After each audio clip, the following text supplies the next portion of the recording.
Hey everyone, in this episode, we're going to be taking a look at voting rights. Are restrictive voting measures the solution to a problem that doesn't exist? Are your voting rights actually in jeopardy? Find out on this episode of the New Deal Podcast.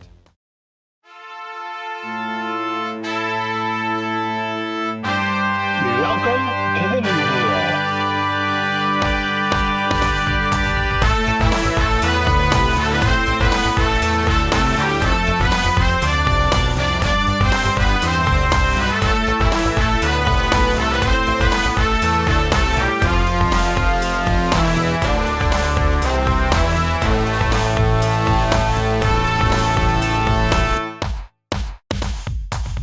Hey everybody, welcome to the New Deal Podcast. I'm your host, Jerry Nutini. For more from the New Deal, head on over to thenewdeal.com for podcast episodes, blog posts, and YouTube videos. Please follow on Facebook, YouTube, Instagram, Twitter, TikTok, or head on over to medium.com for some articles that I've written. And if you're listening to the podcast or watching on YouTube, please rate, review, let me know how I'm doing. I would really appreciate it. Today's main topic is going to be on voting rights, top to bottom, history to the politics of it, everything that's going on, why it's important, who the players are. I really want to get in depth on it and give everyone a good perspective on the voting rights situation, including President Biden's speech yesterday. But before we get into that, I just want to get through some quick stories. First, if you head over to Facebook, you might notice the New Deal has a Facebook page in which I like to post things, podcast articles, and things like that. However, this week I have just created the New Deal community group. If you join the community group, you can post articles too. You can post news. You can start conversations, trying to build a community, build the discussion. So please head on over to the New Deal community group on Facebook. Ask to join. I'll approve you, and we'll have some good conversations over there. Off the top, first thing I want to talk about is your Windows computer. You're going to want to update your Windows machine because there's a new security flaw called Print Nightmare, and it affects your Windows print spooler service. Basically, if you can print from your computer, you're at risk. A research group, a cybersecurity company called Sank4, accidentally published a how-to guide, how to exploit the print spooler. They posted it on Twitter. I think they were saying that they were up for an award, and they posted a link, and it was actually like the exploit guide for this hack. So Microsoft has released a patch for it for Windows 10, and even though Windows 7 is unsupported, they've also released a patch for that. So Windows 7, Windows 10, go download that. Really important because the instructions on how to hack this are on the internet. Fun.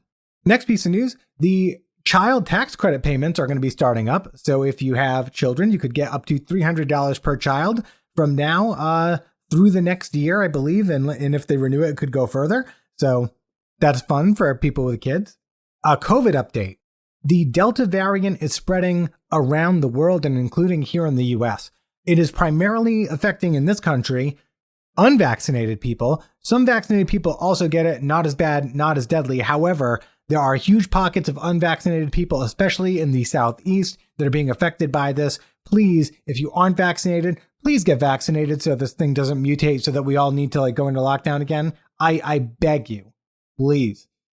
Spectators won't be allowed at the Olympics in Tokyo because they're at their highest case count since May. So we're still in the middle of an pandemic here, whatever you want to call it. So be careful, be vigilant, please get vaccinated. Finally, Richard Branson kind of went to space, which is kind of cool. It's not as cool as actually going to space, but at least he's trying, right? So he went to, basically subspace, it's like not quite space, but as high as you can get, subspace, haha. If you go to omaze.com, OMAZE, you can actually enter to win 2 seats on an upcoming flight to almost outer space. So that's kind of cool. I would like to go to space. I like Star Trek and stuff. I'd like to see the world from way, way up, even though I'm scared of heights. But there's no gravity up there anyway. So, for at least a few minutes, you'll be safe when there's no gravity and you're floating around. I mean, there's plenty of other ways. Anyway, I won't get into that. So those are the top stories. Get your computer updated, get vaccinated, and if you want to go to space, there's a way to do it. Boom. Our main topic today is voting rights. Take a listen. But even if we pass this bill, the battle will not be over. What happened in Selma is part of a far larger movement which reaches into every section and state of America. It is the effort of American Negroes to secure for themselves the full blessings of American life. Their cause must be our cause too, because it's not just Negroes, but really it's all of us who must overcome the crippling legacy of bigotry and injustice. And we shall overcome. That speech was given by President Johnson in 1965 after the Selma March in Alabama. The speech is relevant today. And here's the thing, when a speech from 66 years ago is also glaringly evident in current times, it's relevant in current times, you know we're in trouble. This was in reference to the Voting Rights Act of 1965, which was then, and still, a landmark piece of legislation that finally gave Black Americans a stronger voice in U.S. politics, but not their full voice. However, it went a long way. Why am I bringing up the Voting Rights Act of 1965? It's 66 years old. We must have done something since then, right? I mean, we must have made some progress. Actually, no, we haven't. We haven't had really any voting rights laws passed since then. We've renewed the Voting Rights Act multiple times, and I'll get to that in just a few minutes. But the reason I bring up the Voting Rights Act is because over the last 8 or 9 years, the Voting Rights Act has actually been eaten away at by a series of lawsuits that have gone to the Supreme Court. So I'm going to talk about those for a second here, just to give some perspective. In 2013, the U.S. Supreme Court had a case, Shelby versus Holder. And in that case, the Supreme Court voted essentially to gut what was called Section 5 of the Voting Rights Act of 1965. Now, like I said, that Voting Rights Act was a landmark piece of legislation. It prevented discrimination at the polls. Up to that point, even though Black men were able to vote, there were things like literacy tests at the polls, or poll taxes that you had to pay in order to vote. Or there was simply voter intimidation. They would just intimidate Black people so that they wouldn't show up to the polls, or they would, leave the polling areas. The Voting Rights Act of 1965 changed that. And it did it in a few big ways. But there's 2 key provisions I want us to keep in mind here. The first is Section 5. Section 5 of the Voting Rights Act was for something called pre-clearance. And what pre-clearance is that certain states that had been guilty of passing discriminatory voting practices in the past would be required to get federal approval before they changed any of their voting laws. So let's say Alabama. They say, we want really strict voter IDs. Every voter needs to have 7 voting IDs in order to vote. We want to do this. They would have to go to the federal government. The government would say, that seems excessive. We're not going to do that. That's discriminatory or over the top. And they wouldn't be able to pass it. That's what Section 5 did. The other section is Section 2. And Section 2 allows for lawsuits to be filed against states who implement discriminatory voting practices. So basically, Section 5 was to prevent laws from going into effect before they ever did. And Section 2 was to empower voters to be able to file lawsuits should a law be discriminatory. They have kind of recourse to challenge that law. Okay? The 2013 decision in Shelby versus Holder removed Section 5. That's the one that allowed the federal government to review the voting laws. What's important to note about Section 5 is that it placed the burden on the states to prove that laws were not discriminatory. So if you wanted to pass a law in your state and you were on the list of states that needed to, pass Section 5, you would have to prove that your laws were not discriminatory. The burden of proof was on the states. By removing Section 5, what this did was made it so that voters essentially would have to prove after the fact, after the laws went into effect, that a law was discriminatory. And their way to do that was through Section 2. So because Section 5 is removed, states no longer needed pre-clearance to pass laws. So essentially Section 5 is done, can't be used anymore, it's ineffective. So the only recourse voters have left is Section 2. I think it's important to note, for 48 years, Section 5 worked without any issue, and suddenly it was gone. The entire Voting Rights Act had been reapproved by Congress 5 separate times, the latest being in 2006, every time with large bipartisan support through both Republican and Democrat-controlled administrations.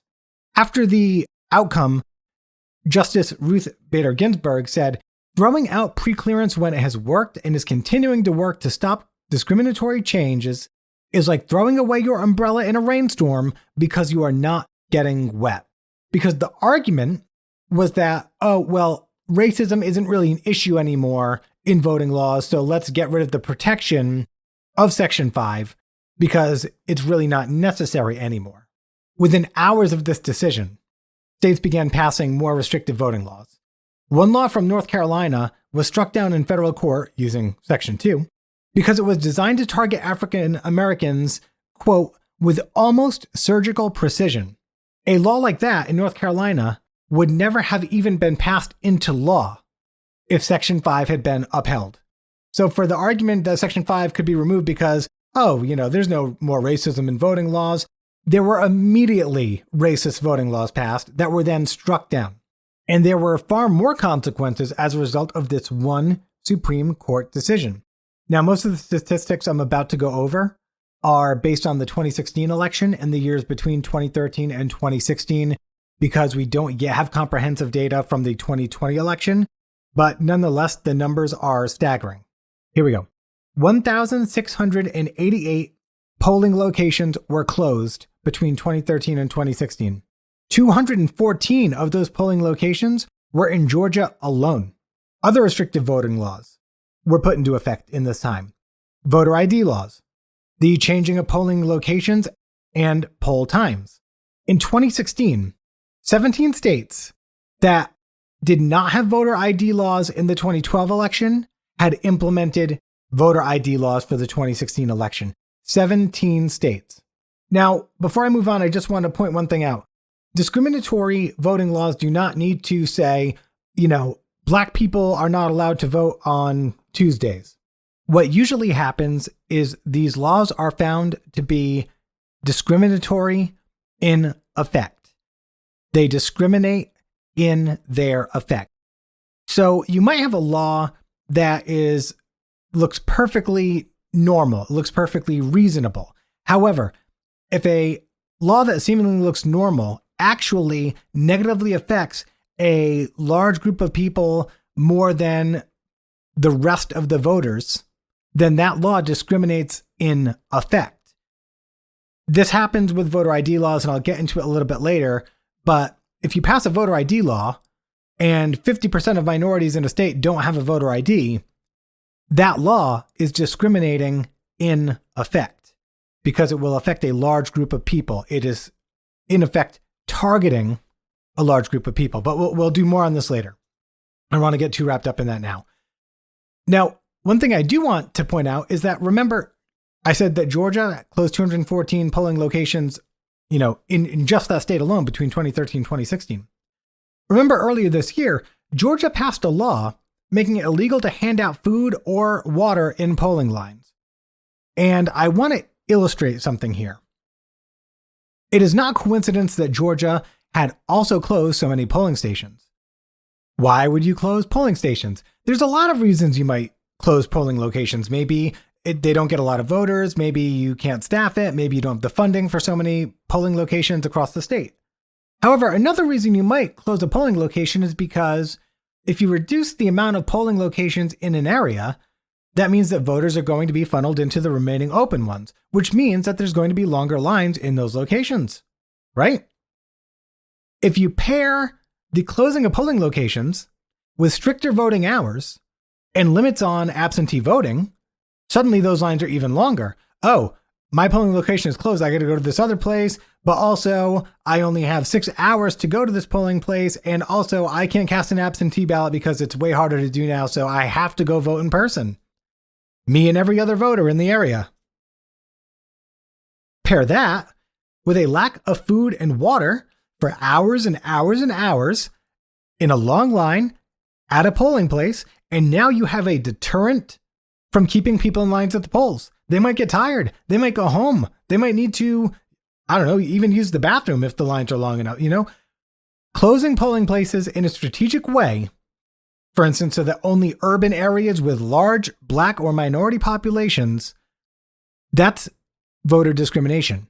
You are now targeting people simply by closing polling locations. And in conjunction with other laws, you can see how this could, if you've got 15 polling locations in like the eastern part of a city and you close 7 of them, you are doubling or more the lines at each of the remaining polling places. Then no food, no water, then absentee ballots are taken away. You can see the compounding effect. It's easy to see.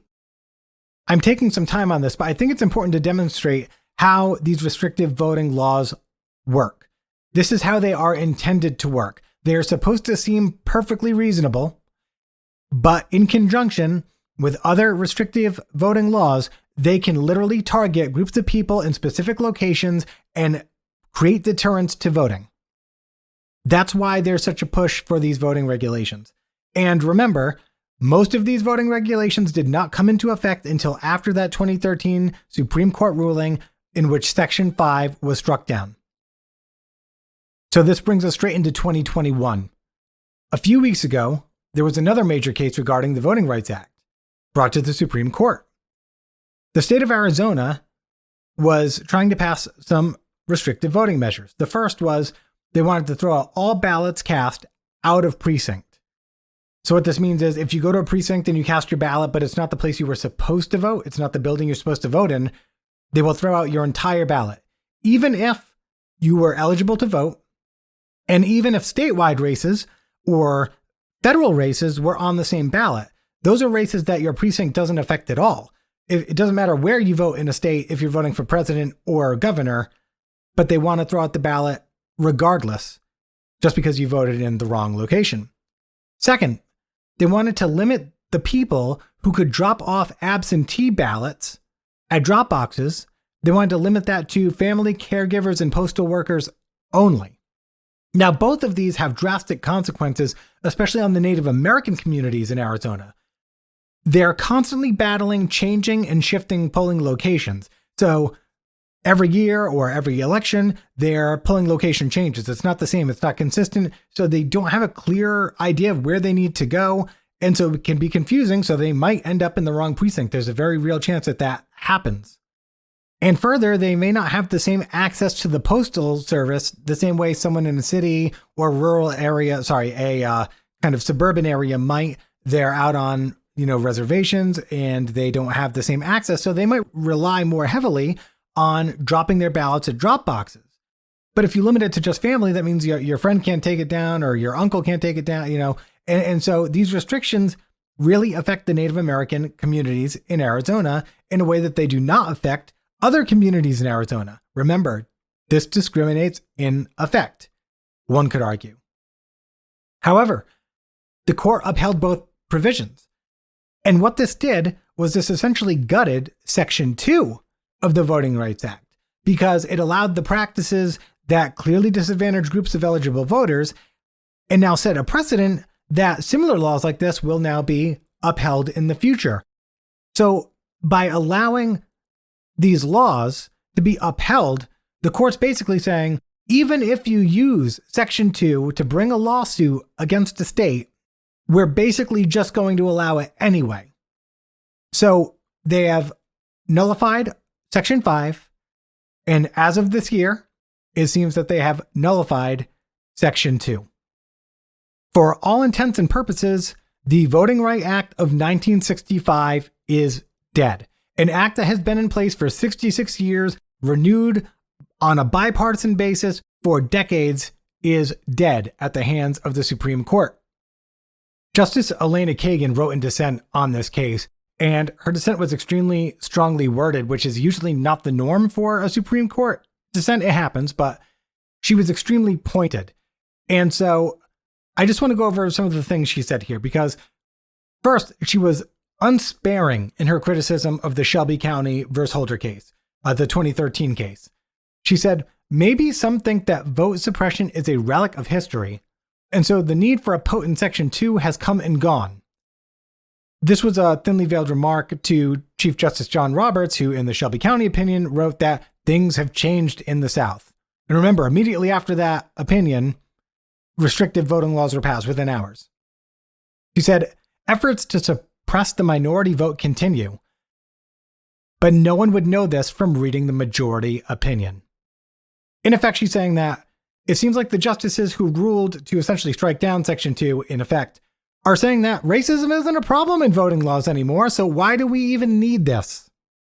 But her closing paragraph was what got me. I think I posted this over on the Facebook page the day it came out, because I read this and I was like, yes, She says, this court has no right to remake Section 2.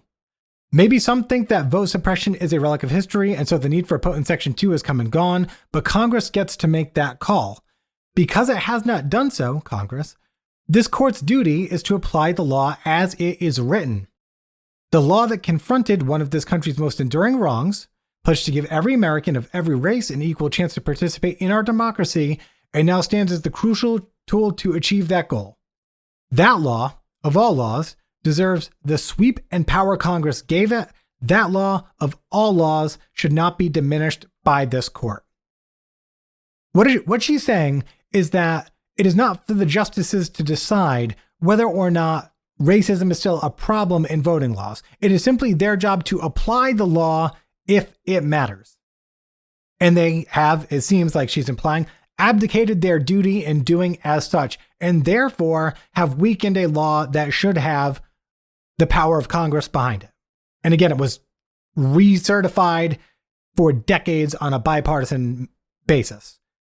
And in just a few years, in just 8 years, we went from having an extremely strong Voting Rights Act to nearly nothing. And this is exactly what happened with Citizens United. Within the last decade, we've allowed dark money into politics. We've gotten rid of the Voting Rights Act of 1965. We have essentially given away all the power that the people had to protect ourselves and make our voices heard in just like a decade. Okay? That is the first front of a two-front war that is being waged on voting rights in our election process. The second front is the elections themselves and the integrity of those elections, or I should say the perceived integrity of those elections. After the 2016 election, which Donald Trump won, Donald Trump claimed that there was mass voter fraud by illegal aliens and non-citizens. However, he had no evidence to support this claim. None. To this day, there is no evidence to support that claim. Studies were done. There was no evidence of widespread mass voter fraud by illegal aliens or, illegal immigrants in this country. Even though he won that race, he was still sowing deceit about the integrity of the election, which is weird. You'd think that someone who just won an election would want to legitimize their victory and the process in which they won it. But that wasn't the case. That's red flag number one. But then we've got all the fallout of the 2020 election, okay? So before the election, before 2020, in multiple speeches just prior to the election, Donald Trump, or the Madman of Mar-a-Lago, as my dad now affectionately calls him, Trump alleged voter fraud was already happening before the election even started, before votes were being cast. He said, oh, there's already voter fraud, which is crazy. And of course, he had no evidence to cite because votes had not been cast. This was as early as September. He claimed multiple ballots were being sent to people. But he assumed also that those people must also be Democratic voters, which you have no way of knowing. Even if multiple ballots are being sent out to certain towns or areas or whatever, even if that were actually happening, and again, there's no evidence that it was happening, it could be a Republican. Easily, very easily. Okay? But no, the assumption is that it must be Democrat. Red flag number two. After the election, which he lost, he filed lawsuits in multiple states and over 60 of them, and all of them failed. All of those filed lawsuits failed. Not a single one of them yielded anything. Red flag number three. There have been 4 recounts in Georgia, all of which reaffirmed the results. And yet, the call from Trump and many Republicans is that there was foul play in Georgia and that is not the accurate count in Georgia. Remember, Trump called the Secretary of State in Georgia and, asked him to find some votes. Again, this has been recertified 4 times now that the election results in Georgia are good. Red flag number 3. In Arizona right now, there's a private company named Cyber Ninjas, and they are auditing the Arizona elections. They've been given access to the ballots and to the machines, to everything, which is crazy because Cyber Ninjas has never conducted an election audit before, ever. In fact, it doesn't seem like they've done anything before. They are a company that has literally done nothing to this point. The only thing that Cyber Ninjas has done is audit this Arizona election, which is weird. You'd think you would bring in a group of people who had a lot of experience in auditing, but no, that's not the case. Huge red flag in Arizona. However, on another note, there was a Republican-led commission in Michigan to check into voting fraud in that state. And they found that there was no evidence of voter fraud in the 2020 election there. This is a Republican-led committee. They released a report. I believe I posted this. These Republicans that led that committee, they have been ridiculed by other members of the party. They've been ridiculed for saying that there was no voter fraud. They've been ridiculed for telling the truth. However, also, despite finding no evidence of fraud, they still suggested stricter voting laws should be implemented simply because the fear being sown by the conspiracy theorists was making people question the election integrity. To just check that logic, of which there is none, they're saying, hey, there is no voter fraud. That's all a conspiracy. We don't need to worry about it. It's literally non-existent. It's crazy. But that crazy is kind of making people uncomfortable, even though there's nothing to it. So rather than just saying there's nothing to it and saying, hey, our process is good, we should just make stricter voter laws because people are scared, which is illogical. It's stupid. It's dumb. It's insane. Another red flag. Even though they came to the right conclusion, even though they found no fraud, it's still insane that they would be pushing this narrative. There's a narrative being pushed that there is election fraud happening that is not happening nationwide by Republicans, even when Republicans themselves find no evidence of voter fraud. What is this? In Oklahoma, a state which Trump won by over 30 points. And by the way, he carried every single county in Oklahoma. If you look at a map of Oklahoma, it is all red. There is no blue in Oklahoma at all. In Oklahoma, Republicans in that state are saying something isn't adding up about their election results. What? Your guy won by 30 points. 30 points. Huge margin of victory. He carried every county.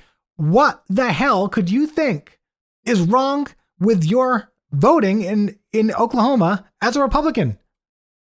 These are huge red flags. Huge. It's crazy.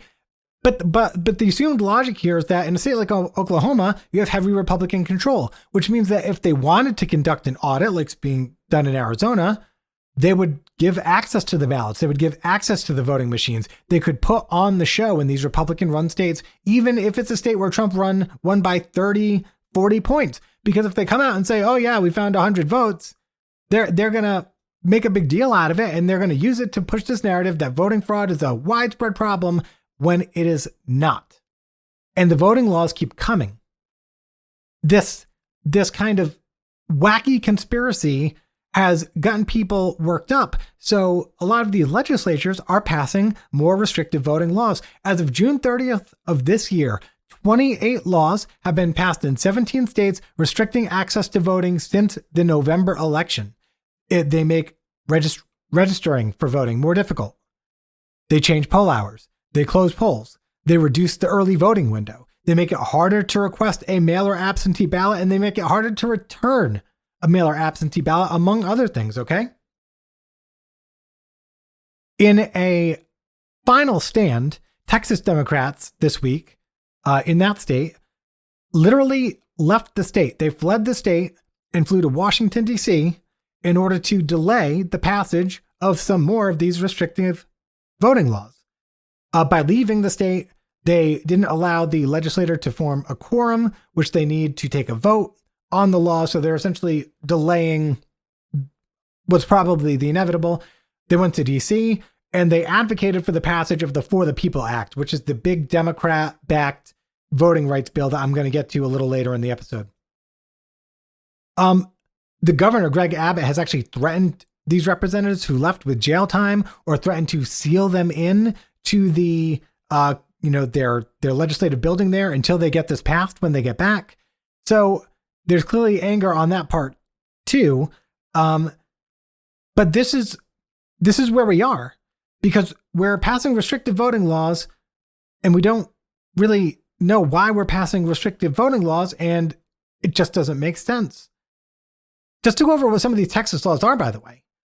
Earlier this year, in May, the same kind of thing happened. At the end of the legislative term, Democrats basically blocked a similar bill by walking out. And so here we are again. That bill wanted to ban drive-through and overnight early voting. It also completely eliminated some of the Sunday hours, the Sunday voting hours, which is funny because a key Republican blamed that provision, the Sunday voting hours, on a typo. He said, actually, that's one of the things I look forward to fixing the most in the bill. That was not intended to be reduced. I think there was call it a mistake if you want, which should have been an 11 for the time, was actually printed up as a 1. So he was saying that they didn't intend to restrict it. However, in the new bill, they do want to restrict the hours of Sundays by 1 hour. So the original bill restricted these hours drastically. Then the state GOP said, oh, wait, we never meant to do that. That was just a typo. But then in the new bill, they're like, actually, you know what? We do want to restrict it by 1 hour, which is not the same as not doing it at all, right? So that's what's going on in Texas. The new bill would also empower partisan poll watchers to be on site and cause problems and, open the door for voter intimidation. So this happened before. And even though the new bill is, slightly better, it allows the Sunday voting. And the reason Sunday voting is important because a lot of places around the country do something called Souls to the Polls, which is big in the Black American community, where after church, you go vote. And so by restricting Sunday hours, this is where we discriminate in effect, right? It would prevent a lot of people from voting in the way that they normally would. So why are we passing new voting laws? Why are we passing a bill that limits voting hours on Sunday by 1 hour? Why are we going to ban drive-through and overnight early voting? Is there any evidence that drive-through and overnight early voting produced mass fraudulent votes? No, there's not. What evidence is there that voting laws are so bad that they need to be strengthened? Well, there's none. There's no evidence. There is nothing to suggest that we need stricter voting laws whatsoever. At all. It doesn't make any sense. Especially when we're getting nitty gritty and like, oh yeah, we're going to cut an hour here and we're not going to allow food over there. And what? That doesn't stop fraud. Nothing about that stops fraud. Let's go over some stats. Let's go over some voter fraud stats, all right? In South Carolina in 2010, there were 207 possible instances of a dead person voting in that state. Let's go through the 207. 106 of those were clerical errors made by the poll managers. So throw out 106. We're down to 101. We've got 101 left. 56 of those were something called bad matching, meaning that the voter was not actually dead. Hey, we thought this guy was dead. Not dead. Take another 56 off. 32 of those were caused by stray marks on paperwork that incorrectly indicated that a person had voted when they didn't. 3 people voted early, but then they died prior to election day. And then 10 cases that had insufficient evidence to make any determination. So, of 207 cases of possible voter fraud, zero were proven to be actual cases of voter fraud. 0. Keep this in mind. Keep in mind that this happened. 207 possible cases, 0 were actually fraud. Between the years 2000 and 2014 nationwide, out of over 1 billion votes cast, there have only been 31 instances of voter impersonation. In Oregon, which sends out mail ballots to all eligible voters, between the years 2000 and 2020, and over 100 million ballots cast, there were only 12 instances of voter fraud found. 12 instances out of 100 million ballots over 20 years. 12. In 5 states that mail ballots to all of their voters, they just send them out. There were 372 total possible instances of double voting or deceased voting in the 2016 and 2018 general elections.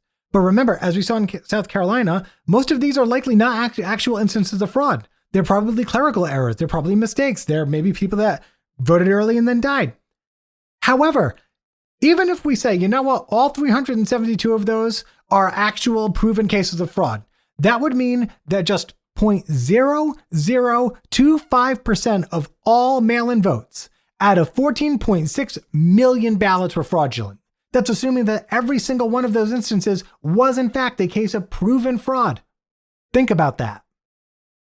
In Wisconsin, in 2020, there were 27 potential cases of fraud out of the 3.3 million votes cast there.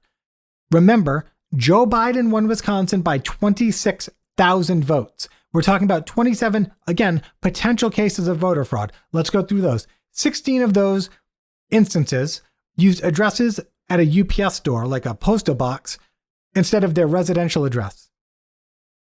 4 of those instances voted both absentee and in person, which during the pandemic, you can see how that might get weird. You get sent a ballot, you vote, and then you're like, oh crap, did I send it in too late? Is my vote going to count? Let me go vote in person. Let me file a provisional ballot. There's a lot of ways in which you might want to actually do that. One instance was a convicted felon who was not eligible to vote.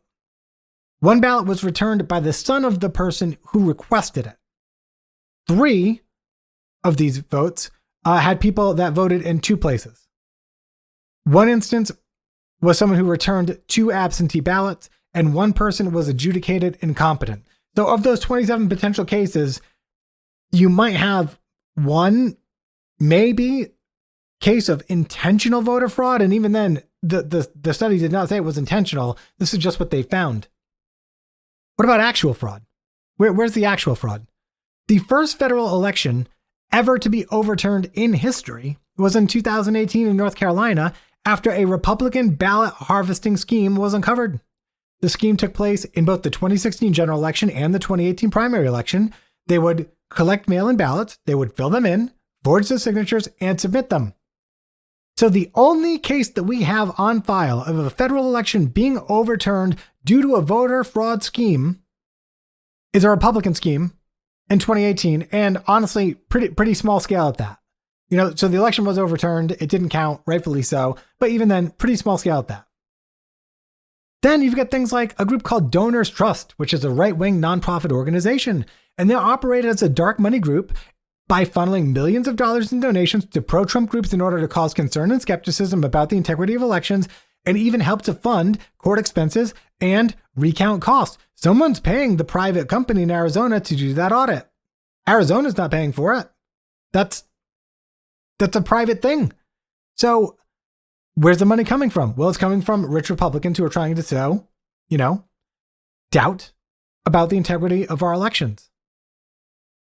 So you've got conspiracy that is leading to this call for stricter voting measures for a problem that doesn't exist, because voter fraud is so infrequent that it's nearly negligible. And yet we want to shave an hour here, shave an hour there, make registration harder, not make it easier for eligible voters to vote. It's crazy. It's backwards. It doesn't make any sense. So for the next piece here, I do want to get into how some of these restrictive laws work and why they're harmful. Okay. And I want us to start with the voter ID laws because these are the most popular. They get the most press and Republicans call for them the most. So here's some voter ID law stats that I want to go over. A lot of people say, oh, well, what's wrong with requiring an ID? You should be able to prove who you are if you want to vote. Remember, if a law discriminates in effect, it's a discriminatory law. Black Americans and Latinx Americans are, plain and simple, less likely to have a photo ID. They're less likely. We'll get into the reasons in a minute. But I'm going to run through some numbers here. 9% of Black or Latinx voters were told that they had the wrong kind of ID on election day, compared to 3% of white voters. 10% of black voters and 11% of Hispanic voters were incorrectly told that they were not listed on voter rolls compared to 5% white people. They went to the right place and they were told, oh, you're in the wrong place. Double the amount of times for each of those demographics than white voters. 15% of black voters and 14% of Hispanic voters had trouble finding their polling location due to constant changing or shifting of polling locations compared to 5% of white voters. Black and Hispanic voters are also twice as likely as white voters to not be able to get time off from work to go vote. In Wisconsin, 2016 election, a study found that eligible Democrats who didn't vote due to the new voter ID requirement put in place for that year for the first time, the number of voters who didn't vote due to that ID requirement exceeded Trump's margin of victory in the state. It affected nearly 10% of all eligible voters in Wisconsin. A Republican actually went on the record as saying that passage of the voter ID law is the only reason that they were able to win a Senate seat and the presidency in Wisconsin, by essentially making sure that 10% of Americans who had the right to vote and were eligible to vote did not have the means to vote. But that's not voter suppression. That's voter suppression. Okay? Let's call it what it is. Only 27% of white voters say eligible voters being denied at the polls is a major problem. Only 27% of white voters say eligible voters being denied at the polls is a major problem, what we just talked about. However, 60% or more black and Hispanic voters say that this is a major problem. And I talked about, in my episode about critical race theory, I talked about part of the theory is believing black stories, believing what they're saying. If 60+% of black Americans and Hispanic Americans are saying it's a major problem that eligible voters are being denied at the polls, it's because it's happening. It's not something that's being blown out of proportion. It's something that's happening. Okay? Listen to these stories. So that 2016 voter ID requirement, remember, 17 states required voter ID that did not in 2012, including the state of Wisconsin, which I just went over. A federal court case in Texas found that 608,470 eligible voters did not have the form of ID necessary to obtain a photo ID. Studies found that requiring an ID greatly increased the gaps between white and black Hispanic voter turnout. So in states with no ID requirement, the gap between white and Latino turnout was 5.3%. So, if 100% of white voters showed up and, if 100% of white voters showed up and 94.7% of Latino voters showed up, that's a 5.3% gap. However, that number jumped to 11.9% when a voter ID was required. In states with no requirement, the gap between white and black turnout was 4.8%, but that number jumped to 8.5% when an ID was required. And it was found that voter ID laws seem to have little to no effect on white voter turnout, but they do suppress the Latino voter turnout by about 7%, and they suppress black voter turnout by about 3%. They're harmful. Well, why? Because it's actually hard for a lot of Americans to get an ID. And this is something that I think a lot of middle-class people, maybe especially middle-class white people, people who live in the suburbs or in rural areas, just don't understand because they're not faced with these realities. So I just want to go through it. I hear it all the time. Oh, they should just get an ID. Okay. The most common form of a photo ID is a state driver's license. Many black or Hispanic voters don't have a driver's license. Well, how can that be? Right? A 2005 study found that 80% of white voters have a driver's license compared to just 50% of minority voters. 50%. Many black or Hispanic voters live in urban areas. They live in cities, or they don't have the financial means to have a car, or they're poor. So they may not have a car because they take public transportation. Sometimes it's just not efficient or cost effective to have a car in the city. So you don't need a license because you're on public transportation. A lot of Black and Hispanic Americans are able to rely on student IDs for most of their needs, but student IDs are not widely accepted at polling locations as an official form of photo ID. Black and Hispanic voters are also more likely to have had their license revoked or suspended. And here's the crazy thing. Over half of those suspensions and revocations have nothing to do with their actual violation. Over half of those suspensions and revocations are there because those people were not able to pay a fine in relation to the violation. So because they could not afford a fine in many cases, now they can't get an ID, so now they can't vote. When we're talking about systemic racism and institutional racism, again, this is how it works. It is the compounding of situations like this. Oh, you get pulled over for a speeding ticket. You can't pay the fine. Because you can't pay the fine, you get your license suspended or revoked. Because your license is suspended or revoked, now you can't vote. Now you don't have a voice in the system that has put you in the position you're in to begin with. Okay? Small example. Just want to point it out. Minorities are more likely to move from state to state, just as a matter of fact. And minorities are also more likely to be carded at the polls than white people. Now, in order to receive a photo ID in most places, you have to show additional identification, like a social security card or a certified birth certificate, something like that. And on top of that, all of these items have to have matching information. So your legal name has to match. The spelling of your name has to match. And there's several problems here. First, records of birth for middle-aged people born in the 50s or before, and some elderly Americans, those records are often not included in a lot of online databases, and they're hard to track down if they can be tracked down at all. Then we have clerical issues such as the misspelled names.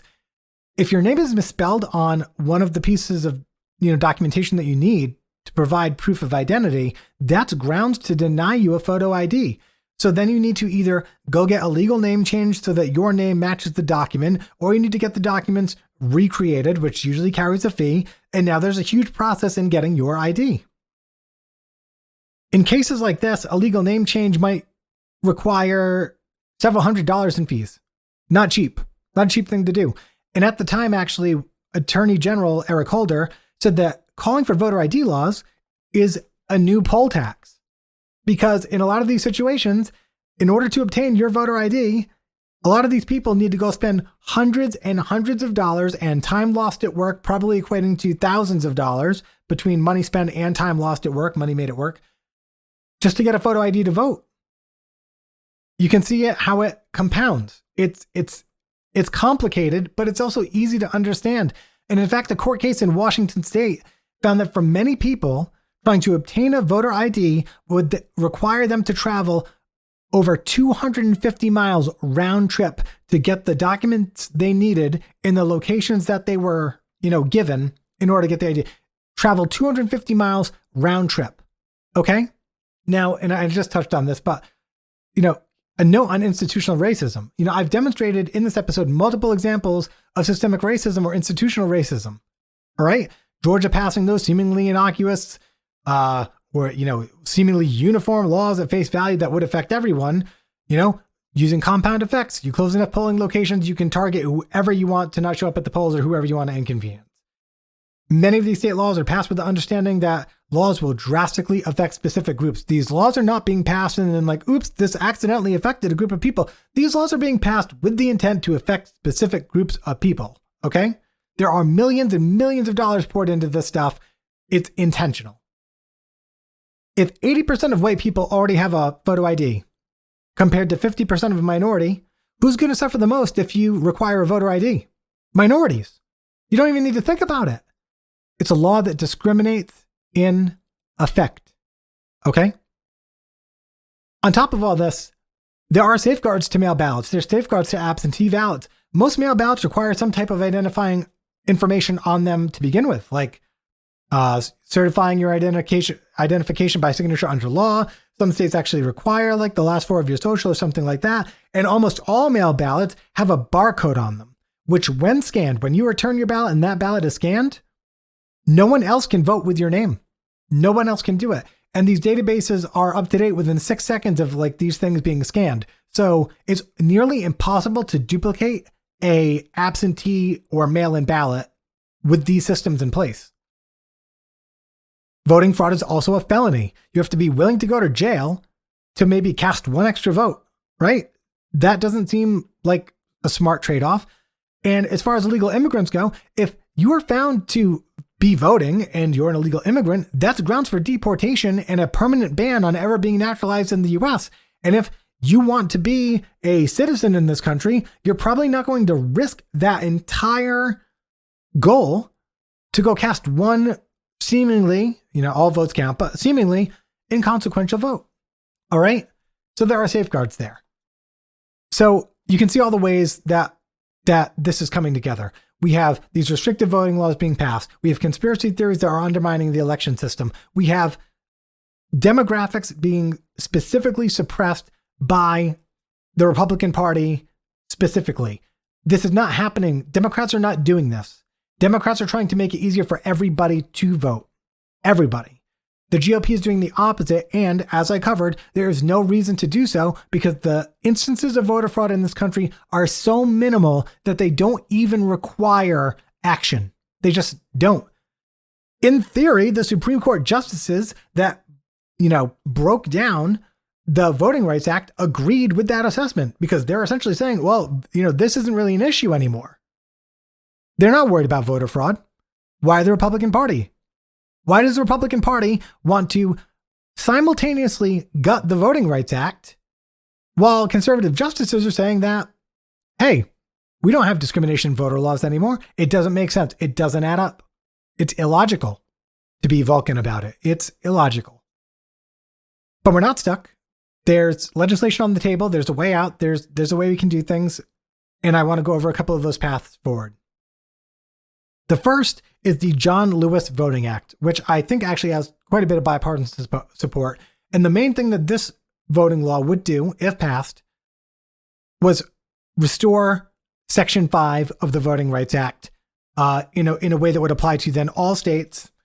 It would protect against discriminatory practices, and it would require these states to run their laws by the federal government, by Congress, in order for them to pass. That's what the John Lewis Voting Rights Act does. Restores Section 5, the one that was struck down in 2013. The big one is the For the People Act. Before I get into it, President Biden gave a speech yesterday, and I just want to play a few words from him in regard to the importance of voting rights and this Voting Rights Act. We're going to face another test in 2022, a new wave of unprecedented voter suppression, sustained election subversion. We have to prepare now. As I've said time and again, no matter what, you can never stop the American people from voting. They will decide. And the power must always be with the people. That's why, just like we did in 2020, we have to prepare for 2022. We'll engage in an all-out effort to educate voters about the changing laws, register them to vote, and then get the vote out. We'll encourage people to run for office themselves at every level. We'll be asking my Republican friends in Congress and states and cities and counties to stand up for God's sake and help prevent this concerted effort to undermine our election and the sacred right to vote. Have you no shame? I will say, as a Democrat and someone who leans progressive, it's the type of thing I've wanted to hear for a while. Have you no shame? When there is there is so little instance of voter fraud in this country yet you're willing to pass these restrictive voting laws to disenfranchise groups of people. When you're willing to literally attack the integrity of our election system when there is no proof that it needs to be challenged. It's anti-democratic, as in anti-democracy. And so it's really important, that we hear this kind of thing. And I'm glad he put the challenge out there. What he's talking about is the passage of the For the People Act. And the For the People Act is a huge, sweeping piece of legislation. Earlier this month, or late last month, the Senate voted not to bring this bill, the For the People Act, to the floor for debate. Mitch McConnell said, what this is really about is an effort for the federal government to take over the way in which we conduct elections in this country. He said, it is a solution in search of a problem, which is hilarious, right? Because isn't passing restrictive voting laws also a solution in search of a problem? Hey, let's pass these laws even though there isn't a problem. It's the same thing, but this is, the standard hypocrisy that we get from Mitch McConnell especially. To be clear, the For the People Act is a federal law, which means that it only applies to federal elections. It only applies to nationwide elections. It cannot tell the states how to run their own elections because it's a federal law. So it only applies to federal elections, right? Okay. What does the For the People Act do? I like to break down the facts on this podcast because too much stuff gets misconstrued in all facets of the media. So I go through, I read, I present it. What's it going to do? Okay, first, voting rights. We're going to modernize voter registration through things like automatic voter registration, allow for same-day online registration, same day as election that is, and protect against flawed voter roll purges, which means that, hey, if you're on a list, you can't be taken off that list. We're going to make it harder for people to be removed so that we have less instances of people showing up and being told, hey, you're in the wrong place, even though you're in the right place. It will restore essentially the full power of the Voting Rights Act. It'll restore voting rights to people with prior convictions. It will strengthen mail voting, institute nationwide early voting, prevent unreasonable wait times at the polls, prevent against deceptive practices, require that all voters receive absentee ballot applications and allow voters to request that their application be applicable to all federal elections, making reapplication unnecessary. Will allow voters to vote by mail without a voter ID number or other onerous ID requirements. However, when they register to vote, they need to prove their identity, right? So only for the mail-in ballot would that not be required, but since they're already registered to vote with an address, that's already been done. It's like going through security at the airport. Once you've gone through security, you can get on the airplane, right? It'll prohibit states from placing limits on how many absentee ballots a person can return on behalf of others, like what we saw in Arizona in that restrictive law, and will ensure that voters can drop off ballots in drop boxes at locations and time that actually work for them. That's as far as voting rights go. For campaign finance, they're going to establish a small donor public financing. What this means is that if you're a candidate and you don't have a ton of money and you can't compete with Michael Bloomberg, there will be a fund of public money out there for you to use in order to kind of even the playing field and let people who do not have all the means and aren't millionaires to run. It will reform campaign finance rules, and this will change how candidates are able to interact with political action committees, and it will demand disclosure of wealthy donors to those specific, political action committees and on advertisements. And they want to overhaul the Federal Election Commission, which first and foremost means getting all the members on it, because right now it's not fully staffed, and making sure it's a nonpartisan commission. There will be redistricting reform. It will outlaw gerrymandering completely. However, it will keep communities of interest together. So if you've got a city surrounded by a farming community, the farming community would be one district and then the city would be another. That's kind of how it works now, except a little bit more balanced without the gerrymandering. And states must use independent commissions to draw those district lines. It will no longer be up to state legislatures. It must be an independent commission. It will strengthen election security by funding comprehensive audits and keeping vendors honest to strict regulations. And as far as ethics goes, it will require the disclosure of tax returns for the president and the vice president for all candidates moving forward, regardless of size. It will strengthen the ethics office and enlarge it. It will strengthen the safeguards against conflict of interest being carried out. And it will require a code of ethics for the Supreme Court of the United States. I'm going to go over all this, but again, I just want to play one more clip from Biden yesterday that I thought was really strong. We have to work together. Vice President Harris and I will be making it clear that there's real peril in making raw power, rather than the idea of liberty, the centerpiece of the common life. Founders understood this. The women of Seneca Falls understood this. The brave, heroic foot soldiers of the Civil Rights Movement understood this. So must we. This isn't about Democrats or Republicans. It's literally about who we are as Americans. It's that basic. It's about the kind of country we want today, the kind of country we want for our children and grandchildren tomorrow.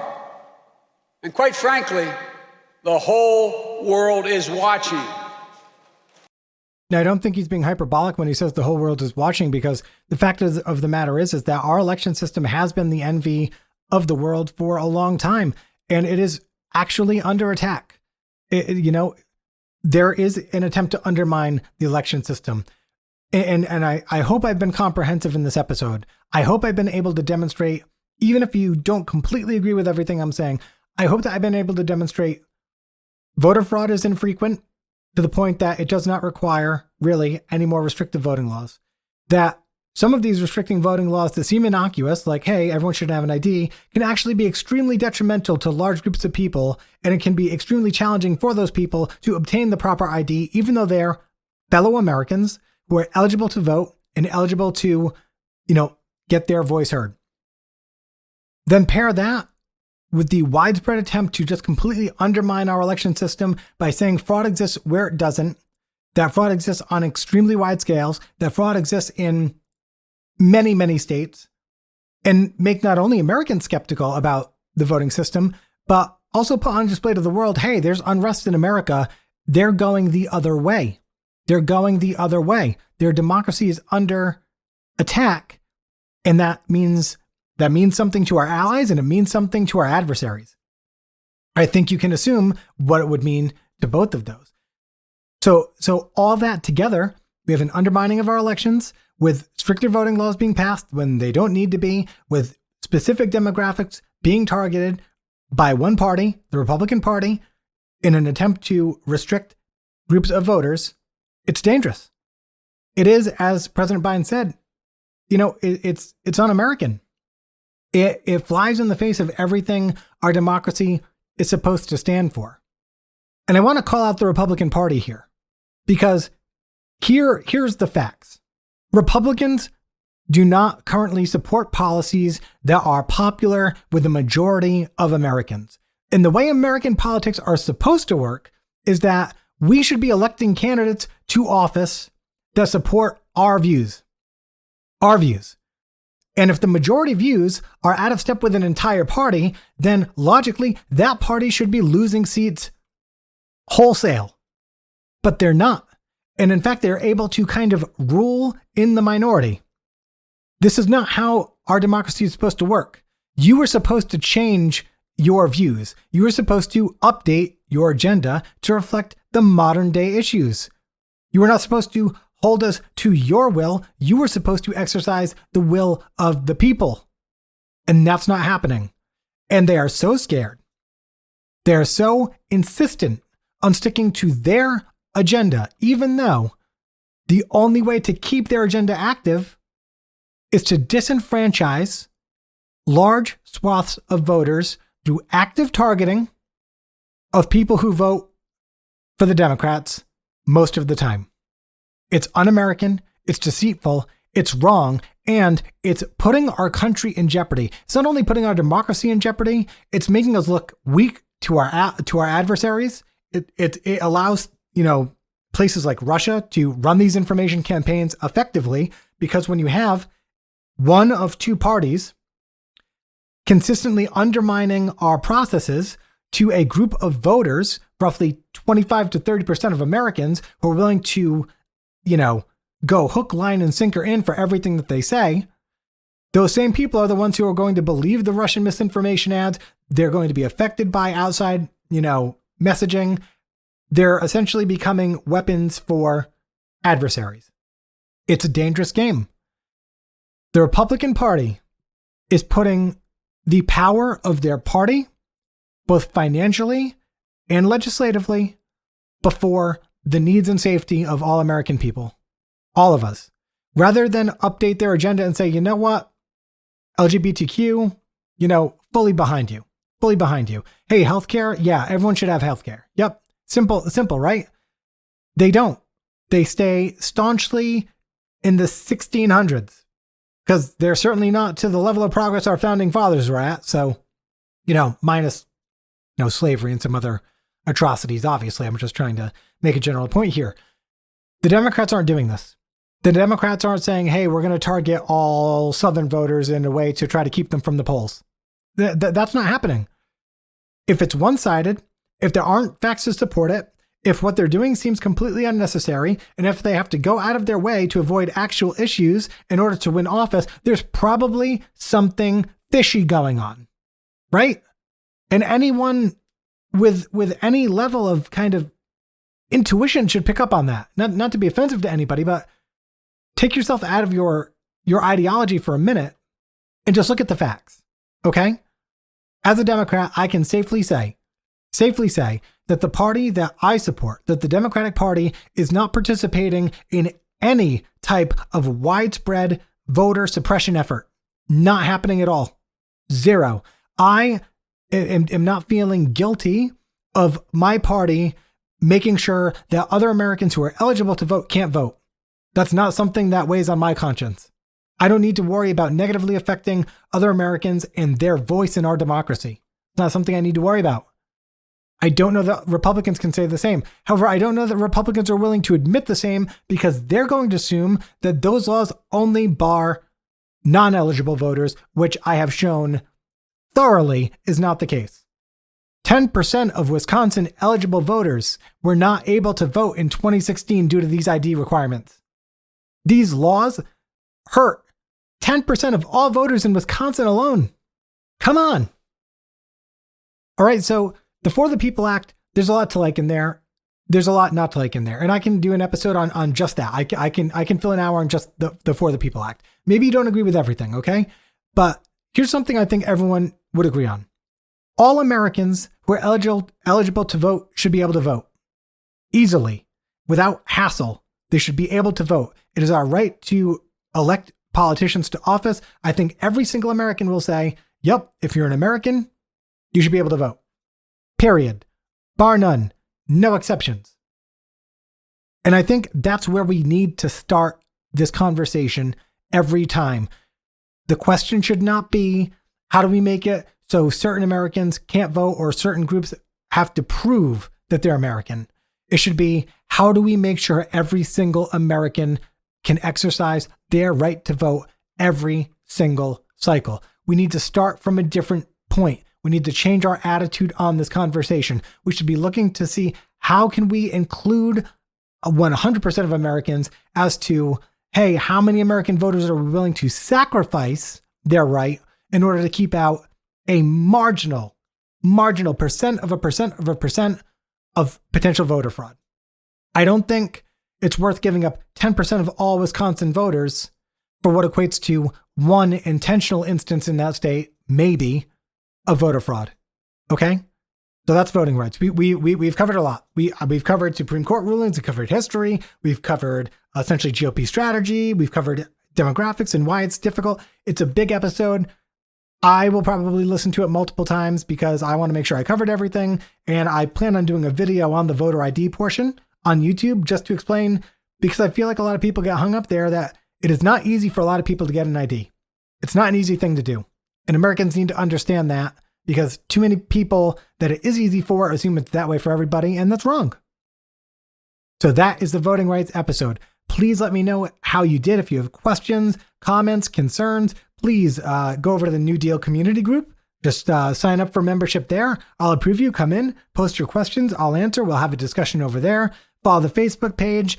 Go to YouTube. Make sure you subscribe there. Check out the videos. Be on the lookout for that voter ID video. And of course, I'm going to be trying to do weekly or bi-weekly live feeds. So check that out on Twitch, YouTube Live, and Facebook Live.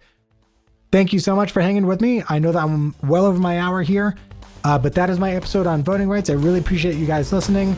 Have a wonderful rest of your morning /afternoon /evening, wherever you are. New Deal out.